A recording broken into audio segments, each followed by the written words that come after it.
What's up, geeks and gamers, and welcome to another review. This time for Teenage Mutant Ninja Turtles: Out of the Shadows. Now, before we actually get to the review, let's talk a little bit of our history for with the franchise. Brock, I'll start with you. What was your first memory of Teenage Mutant Ninja Turtles? Oh, let's see. My first memory with the Turtles was I was one of those kids that when I was younger, I thought the Teenage Mutant Ninja Turtles, the third movie, was actually like worth owning. And I love that movie because it was the first one I saw. Little did I know how wrong I was when I grew up. But then I ended up getting all of them on VHS. I believe I still have them all on VHS somewhere. Yeah, and then I played a lot of the Super Nintendo games, played a lot of the arcade games. And so I spent a good chunk of my youth on Super Nintendo. History, really? All the cartoons. We still have the best Ninja Turtles cartoon that I grew up with. No one's going to beat it. Don't even try. It's weird to say. It's everything everyone's going to know. It's just that as soon as I saw the third movie when I was a kid, then my parents saw that I loved it, and I looked into everything else. And I have a very gigantic age gap between me and my cousins. I believe my cousins from my oldest aunt are like 13 years older than me. So they had everything that I would ever need to do for Turtles. So that's how I got most of my exposure for them. I'd say I'm somewhere. I'm not as big of a Turtles fan as most of my friends are, but I kind of grew up right in like the middle of its popularity. Although personally, my biggest exposure was the 2003 animated series. That's that one. You know, the one good thing that 4Kids is ever. Yeah. That was my biggest exposure to. Hello? Mike, you there? You cut out for a little bit. Go ahead again. Oh, sorry about that. Anyway, my biggest exposure to the Turtles was the 2003 series. But like most kids, I saw episodes of the 87 show. I love the first movie from the 90s. It's one of the I would actually rank it up there in like one of the top comic book adaptations. First movie I ever saw Sam Rockwell in. Regular menthol. And the more people, it shocks me how many people don't know that he had a 2-second role in that movie. That Oh, Steak and Seiko bet? Tell me you didn't pay money for this. Honestly, that's one of my favorite bits of trivia. Okay, so as you can tell already, we have at least some history going into this movie. One more question before we actually dive in. First of all, did you see the 2014 film? Yes. And did you like it? Yes, I did. I was one of those people that was willing to be okay with the fact that turtles that are based off of turtles had noses, and that didn't change my opinion on the film, if that's what you're asking. Yes, I liked the film. I was not well, I didn't hate it, but I thought it was okay. The best part was obviously the turtles themselves. Yes. Let me ask you something, because every person I've watched this movie with, whether they like the movie or not, agreed with me about one thing. The past movies were good. Third one notwithstanding. But one thing, in my opinion, that they monumentally screw up in every single one of those movies, every one of them had their own personality, except, in my opinion, Donatello. Both of these movies, they nailed Donatello clean to the wall. Yeah. I have to agree right there. All right. Well, I guess now we can dive into the synopsis for the sequel, Out of the Shadows.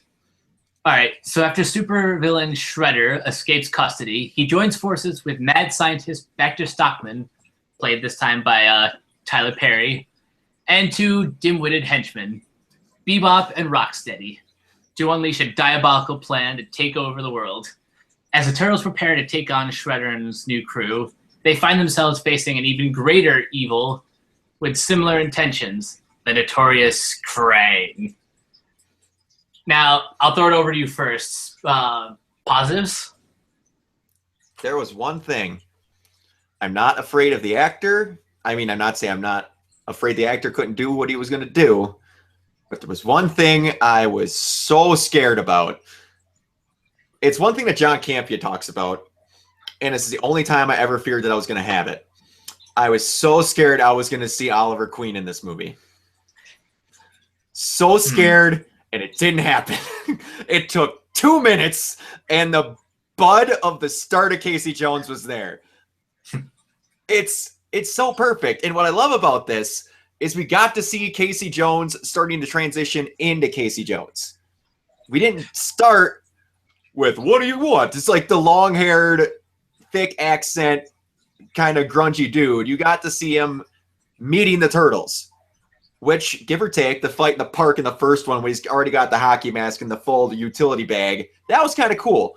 But, as Stephen Amell has also said, there's a good reason why he didn't have long hair. Because he's a corrections officer and he's just starting. You actually get to see him develop, which is something I appreciate in movies when they actually allow it. That was a big positive. I don't know who on earth went, I got it. Rocksteady, Sheamus. But that person, I want to shake their hand because he did awesome. And they figured it out. When they do cast these wrestlers, almost every time they go, all right, let's play her safe here. Other than Batista, The Rock, John Cena to a degree in some movies is all right, but they go, we need guy with personality, not acting ability. Use him sparingly, and he could get miles out of him. And they got a marathon out of Sheamus in this movie. That was I think they got a little more than a marathon. They got, like, the Iron Man. Oh, man. There's two things I was scared about. There's one where, but the other one was I was scared Sheamus was going to come off incredibly hokey. He was just the right amount of hokey. He's a freaking animated rhino. I mean, come on. You know what I've noticed? Wrestlers, well, certain wrestlers, like you said, the ones with the charisma, they turn out to be like better actors because, let's be honest, wrestling is fake. We all know this. So no, my life is ruined. Everything I know is a lie. It's still real to me, damn it. No, but seriously, they're so used to performing in front of an audience that to perform in front of a camera just kind of makes sense for them. And I thought Sheamus and what was his name, Gary Anthony Williams. Yeah, I was gonna say Gary Anthony Williams. But, their chemistry was so infectious. I could see myself hanging out with these guys before, of course, they turned to Bebop and Rocksteady. Yeah. The almost borderline inappropriateness of how close and how friends they are to each other in this movie was done great. even when they got their comeuppance in the end. My man. What more of best friends when you get locked in a freighter, a hand grenade thrown in at you, you explode to blast, the first one you don't go, you're an idiot. The other one just go, you all right? This is the first thing this reminded me of instantly because this is my favorite movie. Sanka, you dead? Yeah, man. Oh, yeah, but anyways, keep going. You know what my biggest fear was? Krang. I wasn't sure how well how they were gonna pull him off, but they made him pretty menacing. Yeah. Part of me is a little bit disappointed that Fred Armisen had to back out of the role and he was replaced with Brad Garrett. Yeah, but I think that's a good thing because Garrett was able to provide his own take on the character and not just do like an impression of the '87 version. yeah, it is so weird. When I went into this movie, here's another weird bit of trivia for you. For me and the 15 other people that watched the old Mighty Ducks cartoon, the one with, the living ducks. I remember that. I loved it, but apparently I found out recently that no one else ever watched it. Brad Garrett voiced Grin. And I instantly am watching that whole movie going, wow, this guy can do a little bit of vocal range. Pretty much just talking as his normal voice is Grin, but still. He was... They made Krang look disgusting. Oh, he looks so gross. But he needed to look that way. But I love how they integrated the whole, like you can see here, they had the dumb, overdone visor on his head and all that. And this movie was deliciously cartoony. Mm-hmm. Speaking of deliciously cartoony, we have to talk about Tyler Perry. Yeah. I was waiting at the end of this movie when he said, "You are what you've always been," and I was like, if he calls them something to the degree of like a useless gnat or a fly, I'm gonna flip out of my chair. But he didn't do it. I'm not a huge Tyler Perry fan. Neither am I. There's not really an example for me to bring it up. He was good in this movie. They picked him perfect. This is the second, like, legitimately good performance I've seen from him since his first one being in Gone Girl. Like, you take him away from the Medea crap, and he's good. Like, he can deliver a good performance. Yeah, he's one of those people that, like Adam Sandler, you just have to bring in the reins a little bit and you can do some stuff. But yeah, all of this, it's like every time they have these casting choices, like when they had I can't remember her name, April O'Neil's boss in the first one. I can't remember her name, but I know it was Whoopi Goldberg. I can't remember what the woman's name was, but it's just like they bring this up to like Whoopi Goldberg is in. Why are they casting? And I'm like, okay, Whoopi Goldberg can act, but I'm like, in the Turtles, like that was out of the park. But there it came. Also, heading into positives here, I was full blown expecting to see Vanilla Ice in this movie. But the fact that we got to hear Ice Ice Baby over the karaoke machine and then Emil snap that disc over the TV, you gave us something. And I think you did that. For those who saw the recent honors trailers this week, there's a great Easter egg that Mikey brings up. But we won't be able to finish our hip hop Christmas album. Yes. Yes. I love when I have that. I have it on VHS. Everyone I talk to about that swears that thing doesn't exist, but I love it. It's so bad. It is I cracked up when I saw that. It is the Teenage Mutant Ninja Turtles equivalent of the Ewok Adventures. Or the Star Wars Holiday Special. They're running through a park in the middle of New York City in costumes that are worse than the TV show The Next Mutation. And those were bad. Anyone remember Venus de Milo? You don't want to. Oh, God. But look up that Christmas thing for them and laugh a little because it's awesome. Oh, God. What else? Yeah, what else? As far as positives go, the CGI and all this looked awesome. Yeah, there are some moments where Bebop and Rocksteady looked a little too cartoony in some of the action scenes, but overall, I thought they were handled well, especially in that scene, like in the waterfall scene.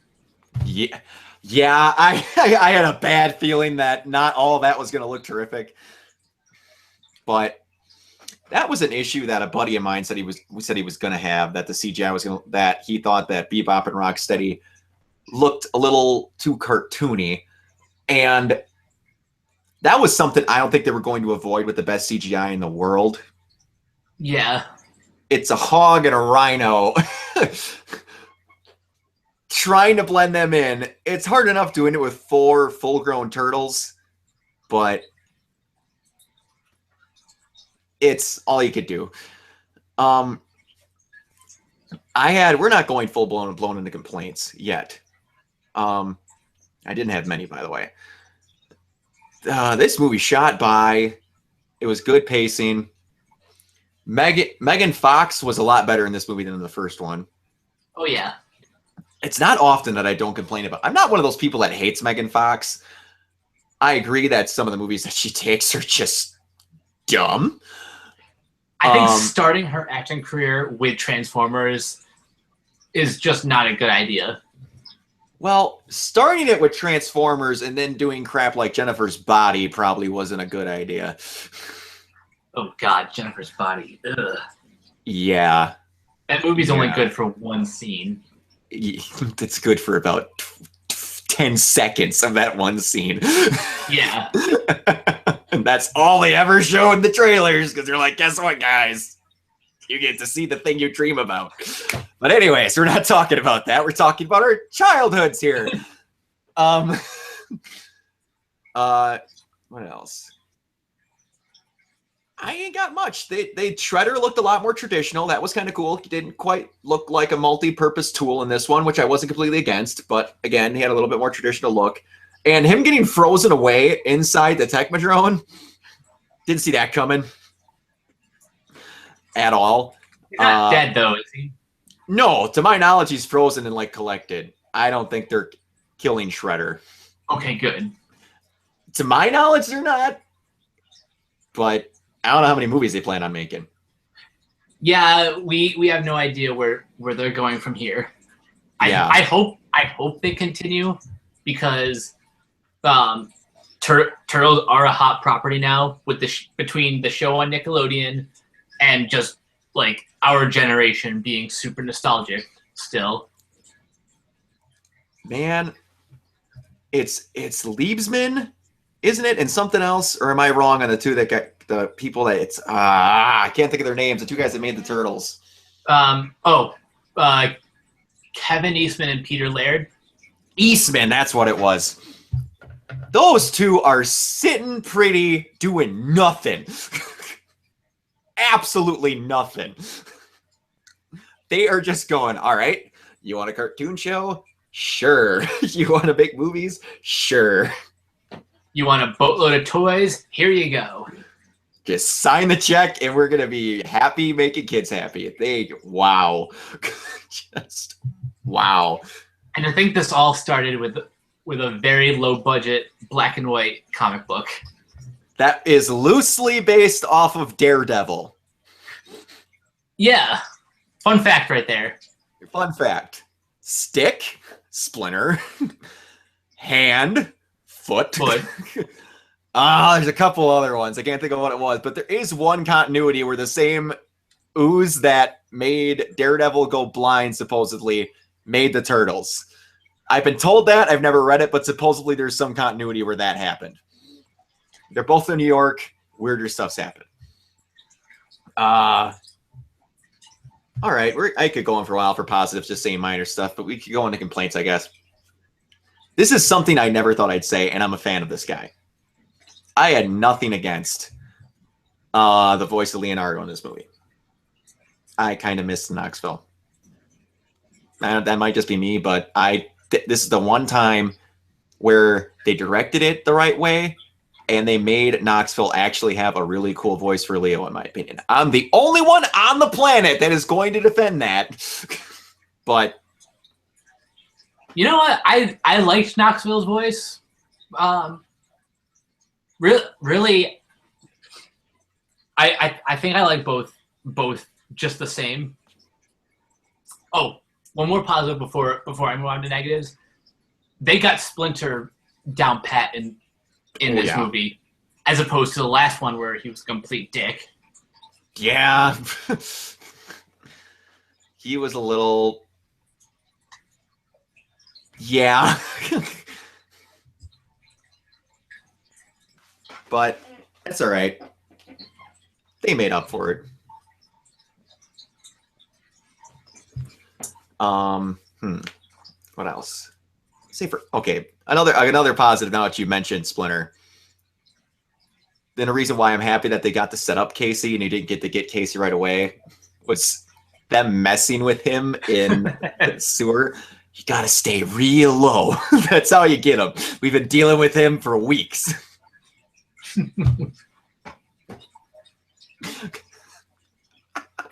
That was great. That was great. All right. Okay, I take that back. There is one complaint I have. This is a Teenage Mutant Ninja Turtles movie, and I get that. Stuff is hokey.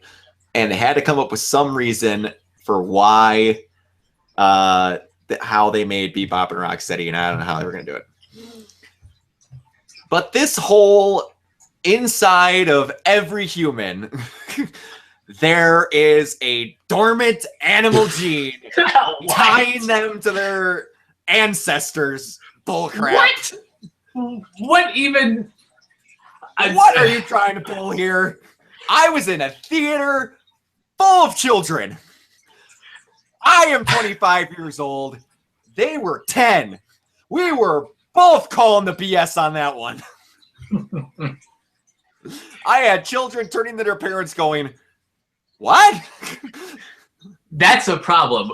When children call out your BS science, you know you're doing something wrong. Yeah. You're just like, I understand you're going to be like, evolution, whatever. But okay, yeah, he's genetically linked to a warthog and he's genetically linked to a rhino. Where's your science on that one, Stockman? If I could quote Harrison Ford for a second, that's not how science works. I only picture they're in a boardroom going, yeah, so we want to do Bebop and Rocksteady, and we've got about 2 minutes to do it with. We're going to get purple ooze from an alien. I got it. Their ancestors are animals. So stupid. That is the most 90s cartoon thing I've ever heard. Our powers combined form Animal Kingdom. This is like Animorphs level of just weird. Oh, but, God, Animorphs. Iceman, remember that? Iceman was an Animorphs. Imagine if years from now we're reviewing an Animorphs movie. Dude, I will pay for that movie in full if that ever got made. You got whatever studio makes it. Your budget is covered right here if that somehow makes it to a movie theater. Telling you right now. I have 10 friends that'll pay for that movie 5 times over. But anyway, right, but we digress. We digress. Negatives. One of my negatives, and it has nothing to do with the actor who played him, Brian T. He was a good intimidating shredder, but he didn't do anything other than like boss around Stockman to make his army. We didn't get to see him fight the turtles at all, and when he sees Krang, he's frozen in like 2 seconds. Yeah, and we only see him wear the helmet for about as long. This is one thing where I was like, okay, the main villain in this is supposed to be Krang, and you have Shredder in the movie. I understand that people can share screen time, but when you're making a Turtles movie and you're going to put Shredder in it, not often does he take a back seat in the story. Not often should he take a back seat. True, very true. And it was just, you could have had anybody collect that stuff. You could have had Stockman turn them into Bebop and Rocksteady, find a way to send them there. Shredder seemed just kind of oddly placed. Yeah. And I feel bad for saying that because I do like the actor playing him. I thought I thought he's done the best job at portraying as portraying Shredder in a more modern setting. Oh, come on. You didn't think the best version ever was Kevin Nash as Super Shredder at the end of Secret of the Ooze? There's another fun trivia fact. That was Kevin Nash. Of all people, Kevin Nash. I know too many useless facts. I'm sorry. Anyways, complaints. There wasn't a good. How about just like the whole climax in the third act just seemed a bit busy. Yeah, there wasn't really much. This is the same issue that I kind of had with the first movie. There wasn't a whole lot of fighting, and then there's the one last second move that just takes the guy out. Yeah, that kind of bothers me. Like this movie had great action set pieces, but those pieces were mostly like chase scenes and a few punches between like the Turtles and Bebop and Rocksteady.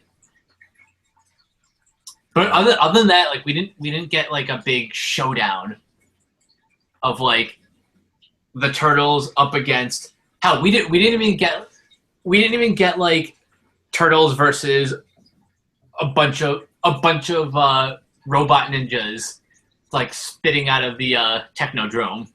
Yeah. I was excited what they were going to do with the Technodrome. I really was. And they still did some cool stuff, but it was getting towards time, and I'm like, yeah, this fight with Krang ain't going to be a whole lot. I do like that they ripped his head clean off, and Donnie shocked him almost to death. That was cool. But I want them to have something that doesn't involve them getting batted away for 10 minutes, then figuring it out in the last second. And I don't know. Hopefully they'll figure out in the third try, because I guarantee this one's going to make money. Just the last one did too. This one, normally when the first one does good, the second one does even better. So hopefully. I'm really hoping. Projections right now are a little low. This weekend it's supposed to make less than the first one did. I saw it around like 35 million. I hope it makes more. Didn't it make more than it was supposed to last time? That is true. It did overperform last time. Yeah.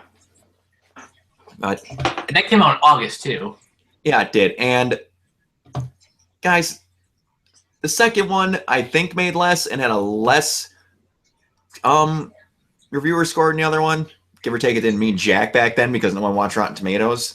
But that gutter trash time travel mismatch of a third movie ended up being made. I'm pretty sure we can get a third one out of this, so I'm not too scared. Let's just hope that this third movie is not nearly as non-existent as that third movie. Oh.